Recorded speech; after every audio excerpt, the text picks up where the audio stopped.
welcome to episode 17 of Radicals in Conversation, the monthly podcast from Pluto Press, one of the world's leading independent radical publishers.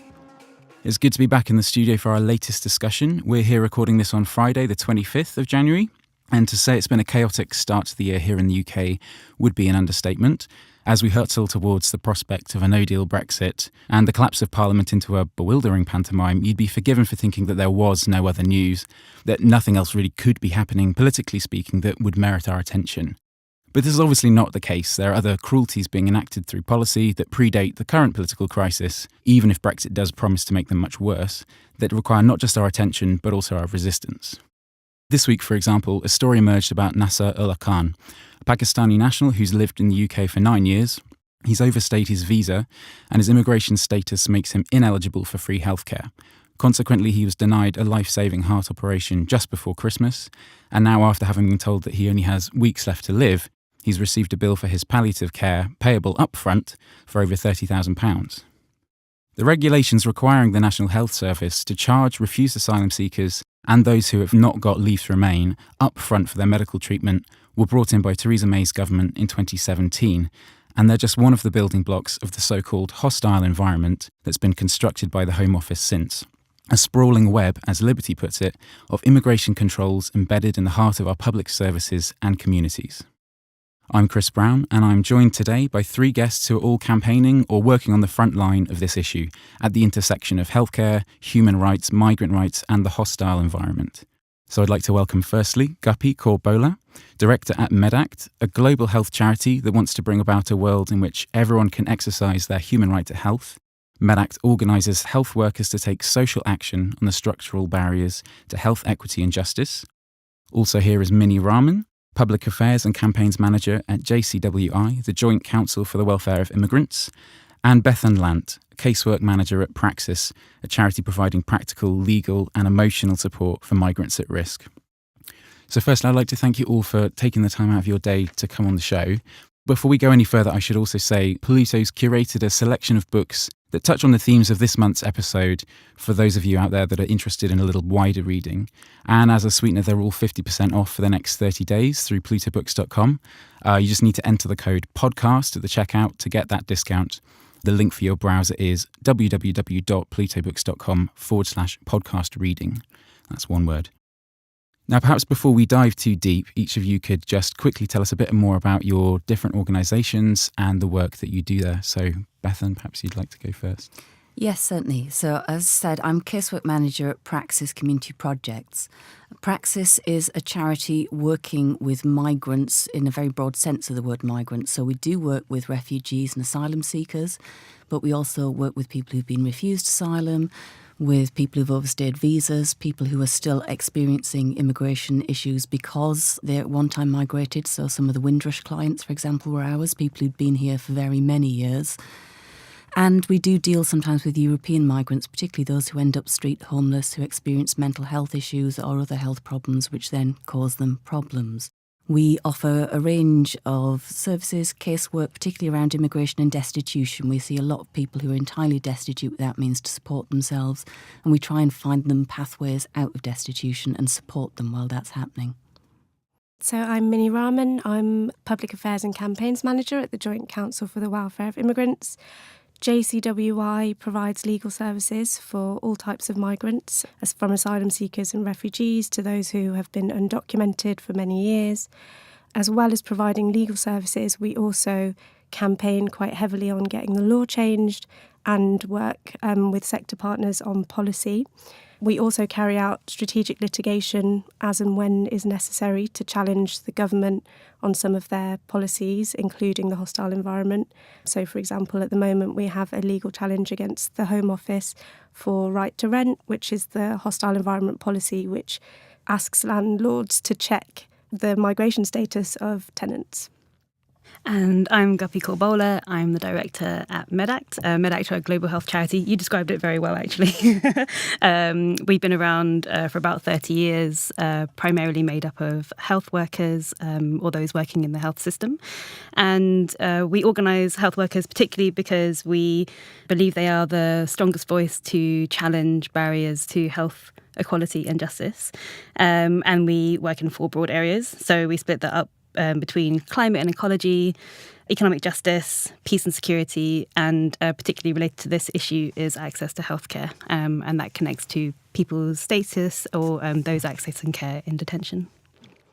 Brilliant. I wonder, Guppi, if perhaps, because a large thing of what we're going to talk about today is healthcare, perhaps you could just explain what universal healthcare is. I know that's kind of a basic idea, but the history of that as an idea as well, what it actually means and why it's important to be fighting for. So universal healthcare is the concept or practice of providing healthcare and creating a health system that enables all to seek care. And that's at all stages within the system. So through prevention to actually getting treatment, palliative care or rehabilitation.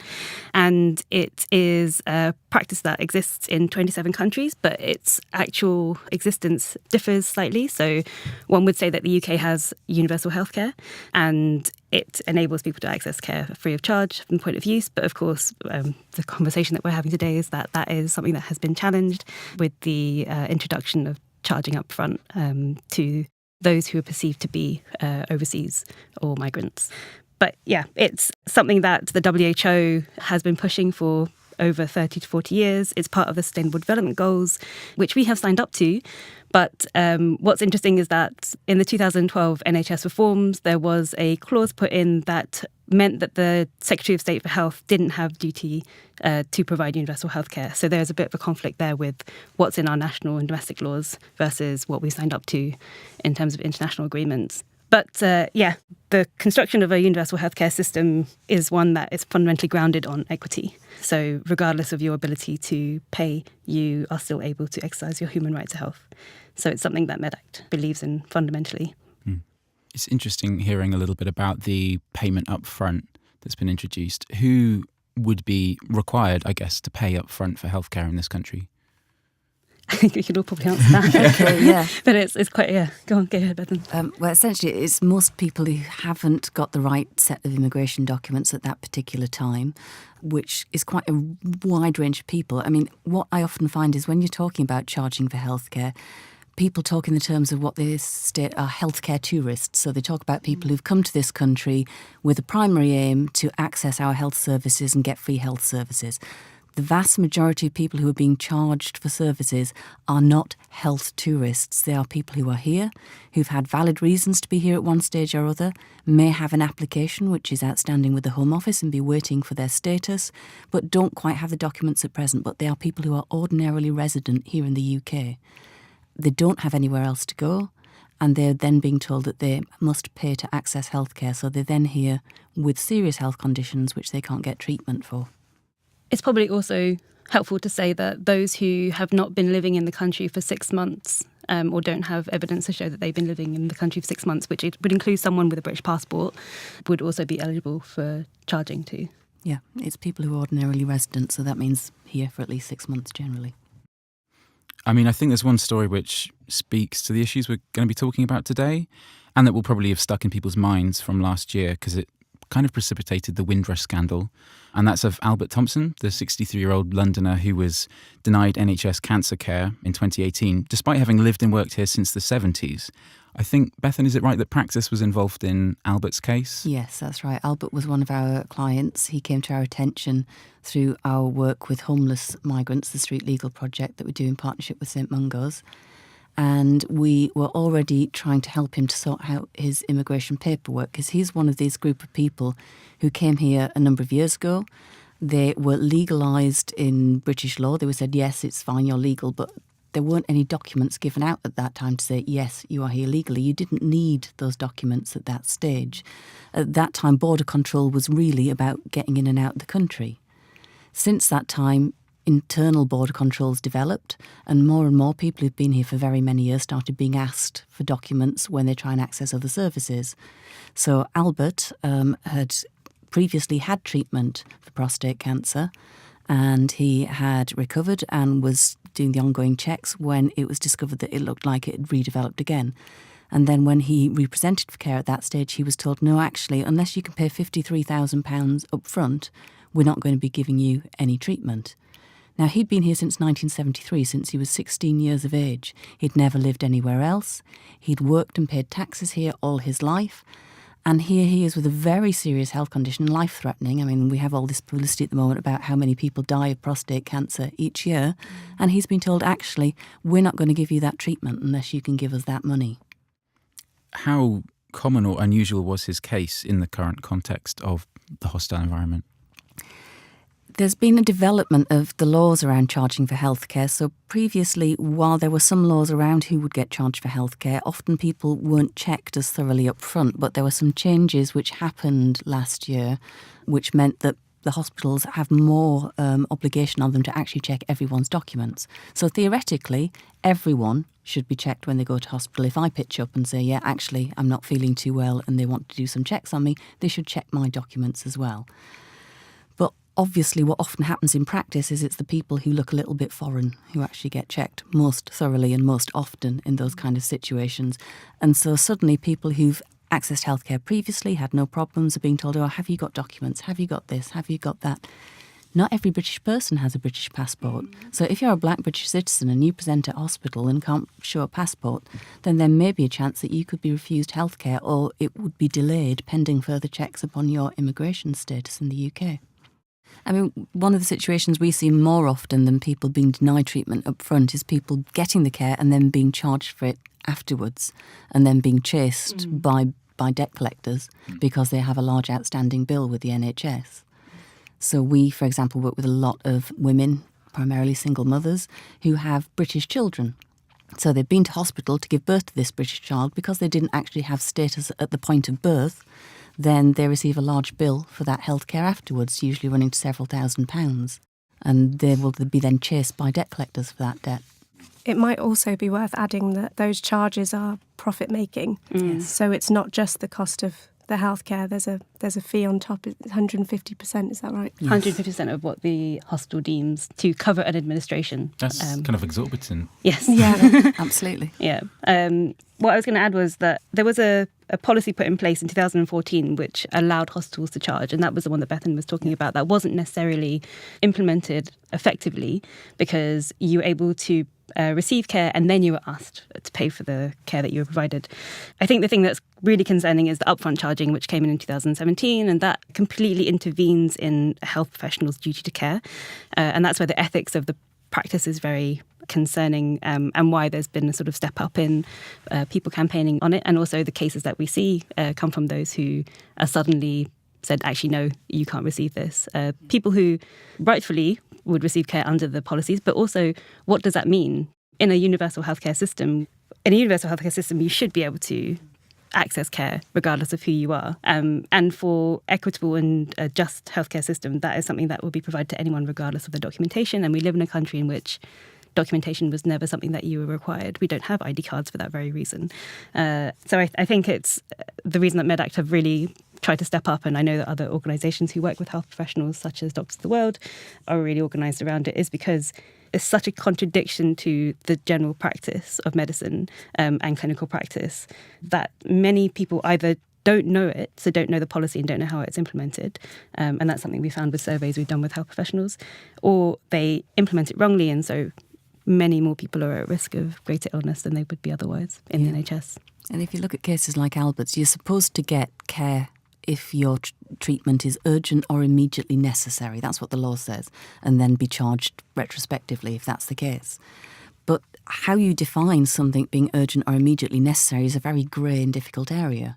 I mean, treatment for prostate cancer, I would imagine most people would reasonably expect that that would come under the heading of urgent and immediately necessary care. Yet in this case it didn't. And more these kind of cases are coming outside this heading of urgent and immediately necessary care, and that is very frightening. And what's more is we're asking health practitioners to make these decisions. I mean, their duty is to provide care to people, and what we're asking them to do is to decide whether or not someone deserves treatment and whether or not they should pay for it. And as Guppi will know, and as doctors that you work with will know, that that's not what they signed up for. It's also a completely unworkable practice. So when I started working on this last year, we went through a procedure of understanding what it meant and trying to inform frontline workers who work in migrant rights organisations, but also health professionals about how you would actually carry it out. It took me about 6 months to get my head around it in the first place, because there are so many exemptions that exist potentially for good reasons. So public health exemptions when it comes to communicable diseases, or people who are survivors of trafficking or sexual violence. But all of those exemptions are complicated because nobody comes up front and says, I'm a survivor of domestic violence. Does that mean that I'm exempt? Often that information just isn't exchanged between health professionals because there isn't that kind of space in the healthcare system to have a trusting relationship where you would divulge so much about you. So unless you're going to have clinicians interrogating individuals on any particular aspect of their lived experience, it's almost certain that those who should rightfully receive care won't, because they won't be able to know that they're exempt. But also this ambiguity around the terms urgent or immediately necessary is something that pretty much no one understands how to actually implement it, and whether they have the rights to say, actually, I believe this is urgent and I think the operation or the procedure should be carried out. And I feel that the problem is that health professionals, they're already relatively disempowered in the healthcare system because of the way the NHS is being looked after.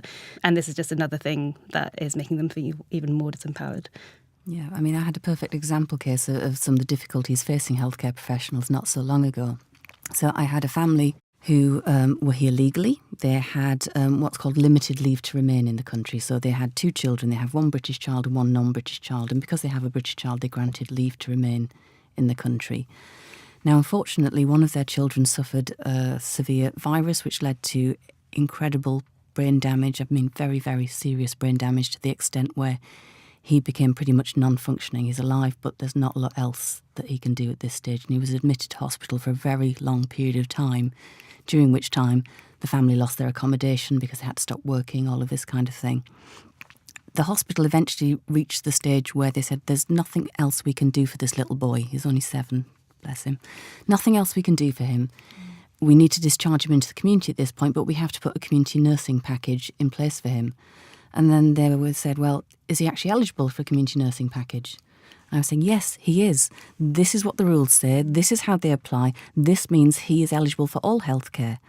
But they're saying, no. The Home Office are telling us, or the regulations are telling us, there's something that we need to check in order to make sure of that. And they had some kind of hospital system that they couldn't work out, and they couldn't check the details of this little boy to make sure he was eligible.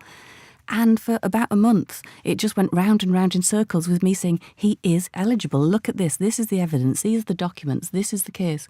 But they couldn't get it signed off by anyone because they couldn't show that they'd checked the internal system that they were supposed to check and show that this poor little boy was entitled to the care that he did eventually receive. Now, that delay fortunately didn't have much impact on his overall health because he's never going to recover anyway. But in other cases where that could be a delay to actually someone getting life-saving treatment, that could be really vital, that delay. What's interesting is anyone who's ever worked on anything to do with migration will understand that immigration rules and immigration laws are incredibly, incredibly complex.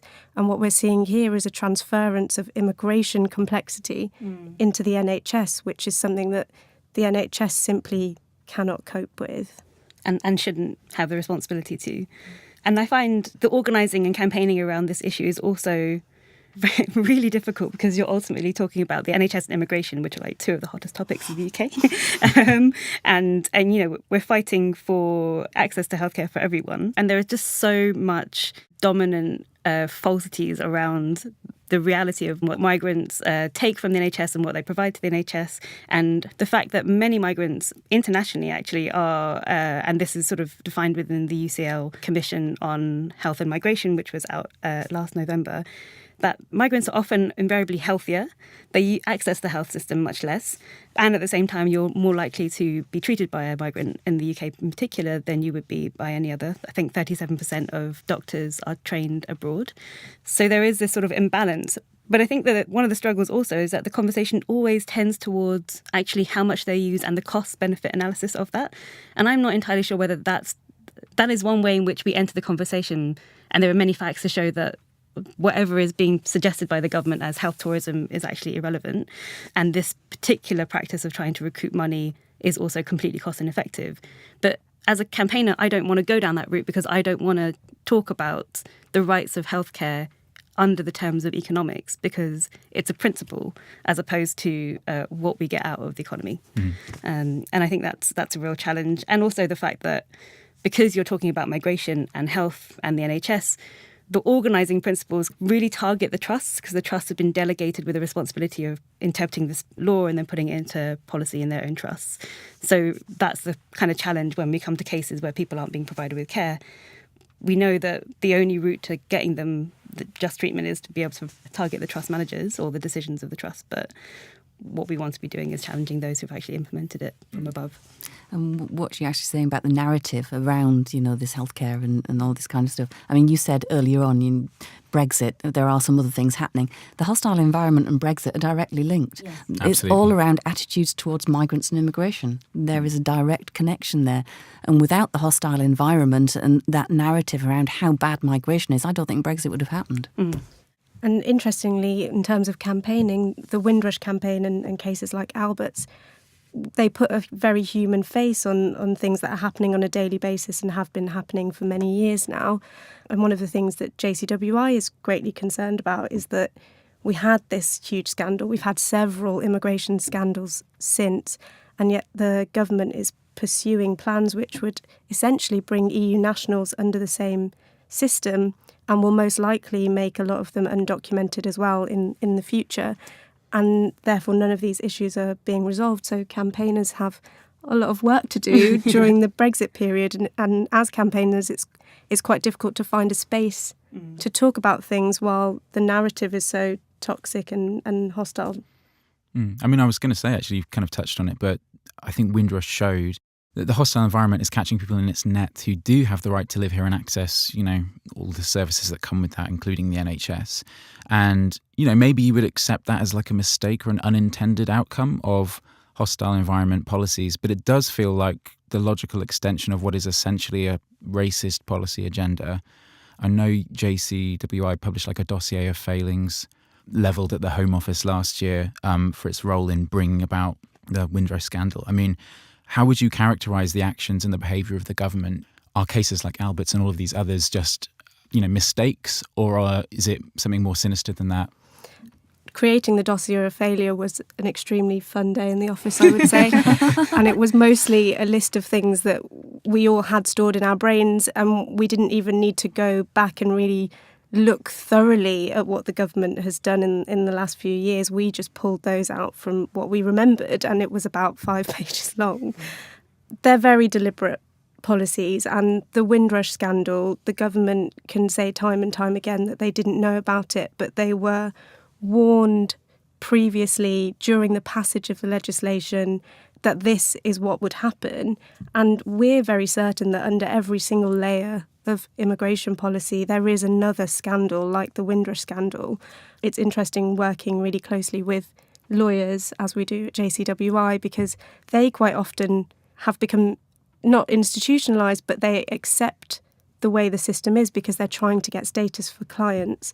And they will often come and talk to us about cases that they have. And as campaigners, we're shocked at what we're hearing, and then we try and pursue that. And actually, that's a similar thing to what happened with Windrush, and very shortly afterwards, similarly with the DNA scandal that happened quite shortly after Windrush. But yeah, I mean, the government pursues these policies. They know that the Home Office is dysfunctional. The Home Office doesn't even have funding to fix its dysfunctionality if the government was inclined to do so. So I wouldn't say that they don't know about their failings. Yeah, they just don't care enough to know. It's, they're aware that it will have consequences, and they don't care enough about migrants to actually worry about those consequences. They think it's just migrants, we can get away with it. And there's probably something quite specific going on in the health system. So the legality that allowed trusts to charge individuals in the healthcare system actually came in 2006, so it's quite a long time ago, but actually became a practice policy in 2014. I mean, we can talk about the history of the dismantling of the NHS for hours, which we won't, but it's a very similar practice in many other forms of public infrastructure in which you have a political practice, an ideology around marketisation and privatisation that reduces the responsibilities of the state and sort of collective and social responsibilities. And the charging we're concerned about it because of the impact on the most vulnerable and those who are discriminated in society. But also, let's be concerned about the fact that once you have an infrastructure in the NHS to charge people, the group of people that are able to be charged will only just increase, because you have the overseas visitors managers who are roaming around the hospitals looking for people who look a bit foreign, and they'll be looking for others if we suddenly decide we want to charge for others. And you've got, the charging systems and the bailiffs and the links with the Home Office. All of that is an infrastructure that is, once in place, can increase. And so it's incredibly deliberate, and it started a long time ago, but 2012 was a really big change in the NHS structure that allowed for a political project to be undertaken. I was going to say that it does feel like anti-immigrant sentiment, although it's been, fermented and weaponized since the dawn of political life, it has been brought to bear on the privatisation agenda, especially with the NHS, with Brexit obviously as well. I mean, it was interesting. We had David Olusoga on the show back in October. We were really happy to have him with us. And he talked about the inclusion of a tableau depicting the HMS Empire Windrush in the opening ceremony for the Olympics in 2012. And how at the time it gave him a sense that the history of Black British people was being brought out of the margins and into a mainstream narrative of what is British history. But he felt that, especially after Brexit, that feeling just has not endured. And it feels like things are much worse now than they were a few years ago, even if that was only an illusory sense that things were better. Are things worse now in terms of how, I guess, migrants are being treated in public discourse than they were? Anytime you mention a migrant, it's toxic. No one wants to talk about migrants in a positive context, which was, again, the really interesting thing about the Windrush scandal, which was the first time that there was really an opportunity to talk about migrants in a positive way as a result of something terrible the government had done to them. And I think it's important that we don't lose the momentum from that. But with Brexit, the country is still so split that I think anytime you bring migrants into the conversation, it splits things further. And I think, that's a mistake on the part of people on both sides of the campaign, and especially on the Remain campaign, for not actively standing up for migrants. It's been very much as well a question of divide and rule. So, it's the group of undeserving gets bigger all the time because we keep chipping off little bits. So, initially saying, oh, well, refugees, they're actually all right. They're people with a genuine reason to come here. But then actually maybe they're not so all right. If they're coming across the channel from France, then maybe actually they're not refugees. There's something else instead, and we don't want them here. And migrants might be the first group which get demonised, but then we're seeing, people who are disabled and the tests that they're going through are getting more and more restrictive, those on benefits. So the group gets bigger and bigger by just splitting off those little groups and saying, hey, those people might be all right, but these ones, we really don't want these ones here. And that's the narrative, that's what's happening. Yeah, the good migrant, bad migrant narrative is equally as toxic sometimes and hard to challenge. Why justify one group over another group of people? But sometimes that's the easiest way to open up a conversation. So that's quite a challenge for us as well. Yeah, absolutely. I mean, there's always this talk around, economic migrants. Economic migrants are terrible people. An economic migrant could be an American banker in Canary Wharf who's been brought over on an intercompany transfer, or it could be a Nigerian single mother who is practically starving and has come over for a better life for her children. It encompasses a huge range of people, and many have very, very genuine reasons for being here, whatever those reasons might be. And I think we've failed to accept that people will move consistently. Migration is a fact of life. British people will go elsewhere. People from elsewhere will come here. And We've failed to talk about that at all. Yeah, migration enriches us. Yeah. I mean, yeah, there's another figure that I find, again, I don't want to wheel it out because it's an economic argument, but a figure that says that with every 1% of rise in migration or immigration into a host country, the GDP per capita increases by 2%. So the sort of economic argument is positive towards immigration. But I think the question that you asked around, like, has it got worse? One of my side projects, which I really enjoy, is to review economic policies from the World War onwards and how they have basically restricted access to public services for those who've migrated into the country and how that sort of has changed. So the institutionalization of racist policies is something that we can't forget. And I think often when we say, has racism got worse or like, is it more prevalent now because of Brexit? Everyone goes straight to the kind of like street racism and harassment. And definitely there's like a friend of mine set up iStreet Watch, which was to sort of pick up on harassment in the streets and be able to locate it. And that happened just after Brexit because there was a sense that street harassment had increased. But let's just not forget about the people who have the power and resources to actually implement something at a structural level that is fundamentally racist and xenophobic and enables it to sustain that discourse in the political narrative so that it just becomes a normality. And that is the target that we should be focusing on, as opposed to are people getting harassed on the streets, and what division feels like in communities is a result of what happens at an institutional and structural level. And as Bethan mentioned earlier, the hostile environment policies impact on everyone, but particularly anyone who looks or sounds foreign, so has a foreign sound name, is a person of colour. And the government knew that the hostile environment policies would have that impact when they implemented them, and knew very well that it would impact on British citizens of colour. And so inherently they didn't care in the first instance that their policies would have resounding impacts on British people too. And who those British people are is very clear. Has the work that you've been doing at Praxis and at JCWI and Medact as well, has that shifted, or has it changed focus in the last couple of years as a result of these policies?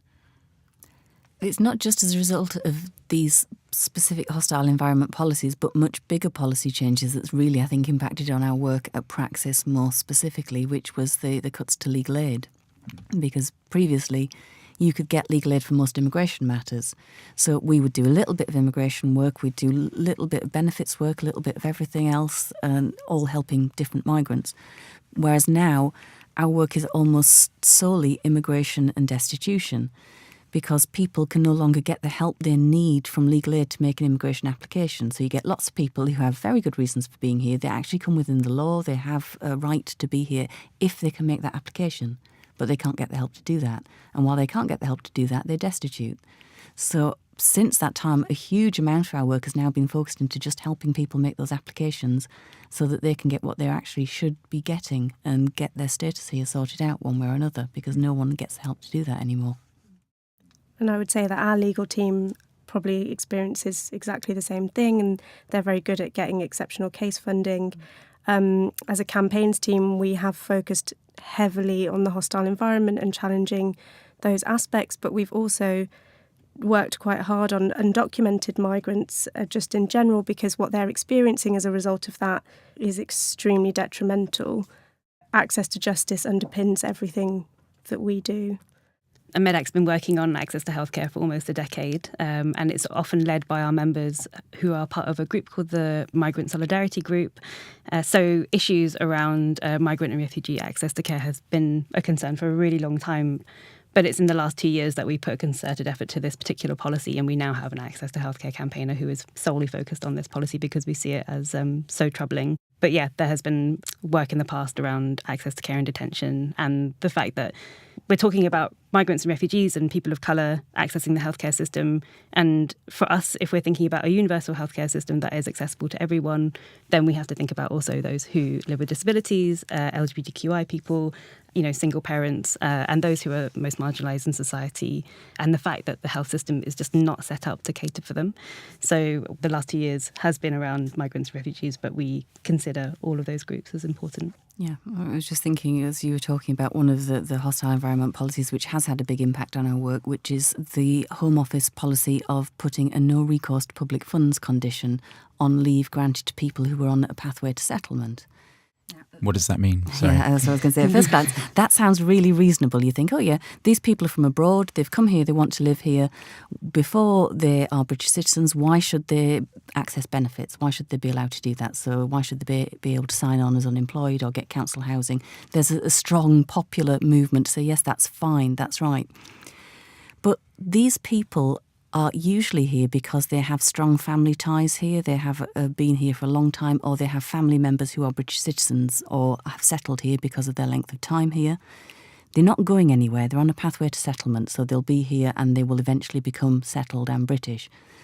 And what we're doing to them in the interim is removing that safety net which enables them, if they do suddenly fall out of work, to be able to get benefits, to be able to make sure that they have a secure place for their family to live. So we have a huge caseload of people who have been working, they've been supporting themselves, and something suddenly happened to them. We had one man who suddenly had massive kidney failure, and then suddenly they're told, actually, while you're out of work, you can't access anything. And they're left completely without any form of support. Now, you can apply to give them recourse to public funds, but it's a long, complicated process. It takes a lot of evidence and a lot of work to do that. And then after that's all sorted out, you then have to go through the benefit system. And again, this is part of this chipping away of a universal entitlement, this universal safety net that was set up in the form of the welfare state to give everyone who was ordinarily resident here and settled that safety net, that security.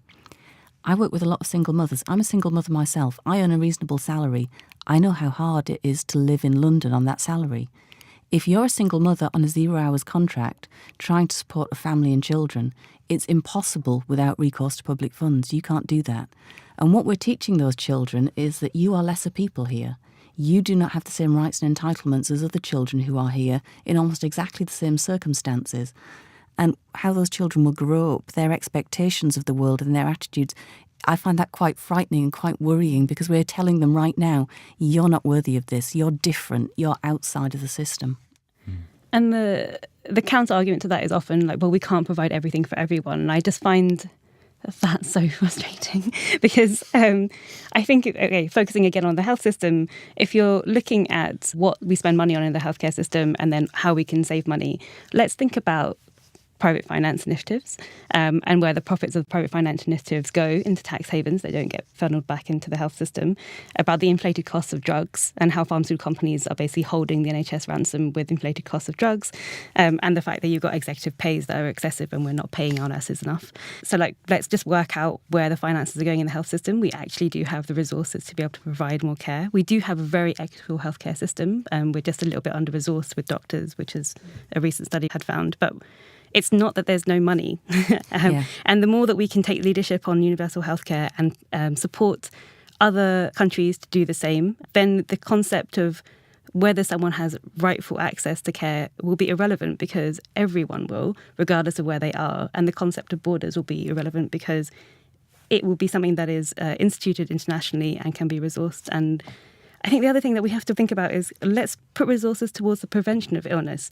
And that's something that I feel has completely lost in the narrative around how much care costs. Yes, we have an ageing population, but a large burden of disease in the UK comes from so-called preventable diseases. But when I say preventable, the environment in which we live in almost forces us into a diabetic, like high-calorie, inactive lifestyle because we don't have the economic choices to go out of that. So let's create an environment that means that we can practice a healthy living and be able to access food and live in safe houses and get good wages so that we stay healthier for longer and so we don't have to use the healthcare system as much. And as long as we can do that, then the health system will be able to sustain itself because it won't be treating people for things that are technically avoidable. Yeah, and as well, I mean, going back to that economic argument, so much of these things are short-term cost-cutting measures which have much longer-term health or other costs. So the costs of keeping people in poverty, we know longer-term that the social impact of that is huge. We know that denying people healthcare at an early stage when things are preventable actually costs a lot more further down the line. And we've had stories from doctors of, pregnant women turning up when they're actually in labour, having had no antenatal checks or care at all, and the huge costs and risks of that because they're giving birth then without any pre-medical history, without any healthcare up front. That's not saving. That's just about a worldview. It's definitely not saving if you're asking people to turn up when something is urgent. It's not logical. Urgent, complicated, and requiring lots of aftercare. Yeah. So is there any hope on the horizon, things from either campaigns that you've orchestrated or communities that you're involved with that offer, I don't know, some moments of some moments of hope or inspiration? There are some exciting, smaller, low-income, formerly colonised countries that are putting their resources together and providing universal healthcare. So Bolivia just rolled out an insurance scheme, some really great stuff in Nepal. And I've got a list here. Thailand just celebrated 10 years of its universal coverage scheme, which has dramatically reduced impoverishment from out-of-pocket payments. And so there are countries that assumedly don't have the resources, but actually know where the resources should be put, should they have some, and that is in the healthcare system, because once you have a functioning society that ensures that everyone is healthy, people are active, and they can contribute to society.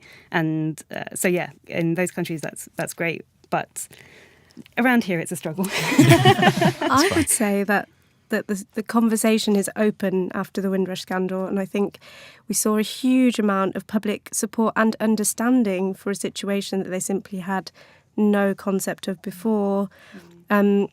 Brexit, although it's, a terrible thing which may do terrible things to the country, it offers us a space to start talking about migrants differently, because it's bringing in a group of people who have traditionally sort of been accepted, and will give us an opportunity to talk about the system which may now bring them into it. But yeah, I feel hopeful that people are willing to talk about migration in a different way, and we've seen that, and we just need to have the right conversations. Yeah, I mean, I think you'll always have a small minority of people around migration who are very vocal and whose minds will not be changed. And then you will have the minority who are very vocal and very pro-migration. And then there's the people in the middle who often, they have an initial anti-migrant bias, but when you actually start to talk to them and unpick that, or they see some of the issues like the Windrush campaign, then they actually think, oh, well, hold on a second, what's going on here? And they do think a little bit more about that. And I think having some of those light moments, that kind of aha moment, yes, this is wrong, I can clearly see that. I mean, the Daily Mail did a big article on Windrush and what a scandal it was.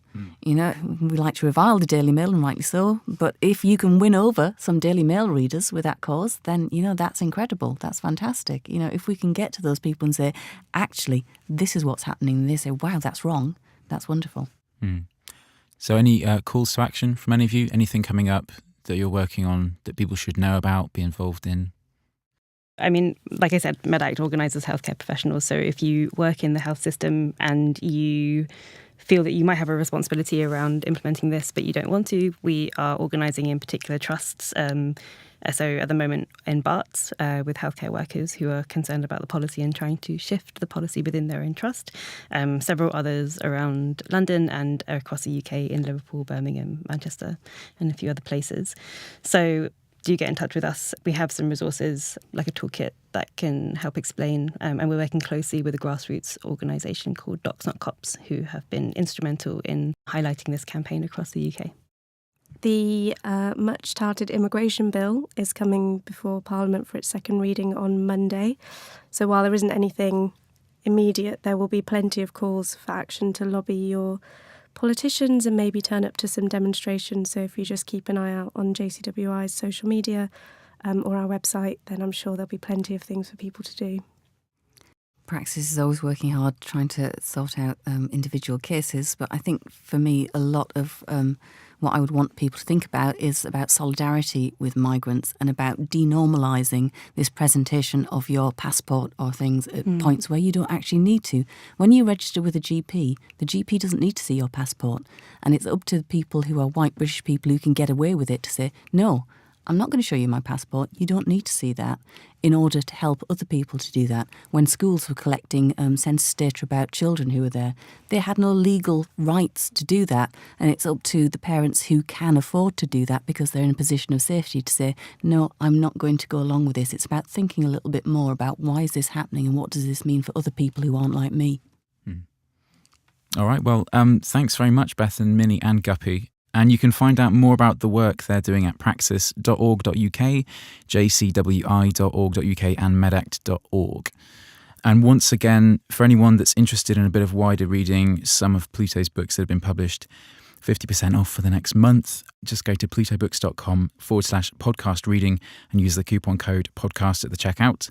Thank you all for listening, and we'll be back next month with another episode of Radicals in Conversation.